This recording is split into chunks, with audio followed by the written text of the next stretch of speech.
अपघाताचे सत्र सुरू असलेल्या मार्केट यार्ड ते बोरावणीपर्यंतचा अर्धवट असलेल्या रस्त्याचे काम करण्यास विलंब करणाऱ्या कॉन्ट्रॅक्टर्सला ब्लॅकलिस्ट करा, जिल्हाधिकारी यांना राष्ट्रवादी वाहतूक सेलने मागणी केली. सोलापूर शहर जिल्हा राष्ट्रवादी काँग्रेस वाहतूक सेलच्या वतीने 2007 पासून सुरू असलेल्या रोडचे काम आत्तापर्यंत पूर्ण झालेले नाही. वेळोवेळी कॉन्ट्रॅक्टर बदलल्याने सदरच्या रोडचे काम अपूर्ण आहे. सदर रोडवर अपघाताचे सत्र सुरू असल्याने शेकडो नागरिकांचा मृत्यू झाला आहे.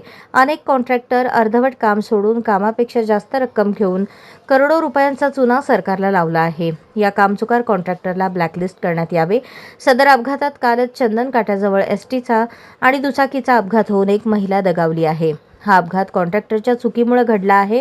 सदर संबंधित कॉन्ट्रॅक्टर NHAIच्या कर्मचाऱ्यांवर सदोष मनुष्यवधाचा गुन्हा दाखल करण्यात यावा अशी मागणी करण्यात आली. यावेळी वाहतूक सेल अध्यक्ष इरफान शेख, राष्ट्रवादी शहर उपाध्यक्ष शकील शेख, सरचिटणीस प्रज्ञासागर गायकवाड, चिटणीस सादिक शेख, दक्षिण विधानसभा कार्याध्यक्ष प्रदीप बाळशंकर, उत्तर विधानसभा उपाध्यक्ष जावेद शेख, वाहतूक सेल उपाध्यक्ष राजेश पाटील, महबूब कादरी, सरचिटणीस अजिम बेपारी, प्रवीण चांदेकर, मुर्तुज शेख आदी पदाधिकारी उपस्थित होते.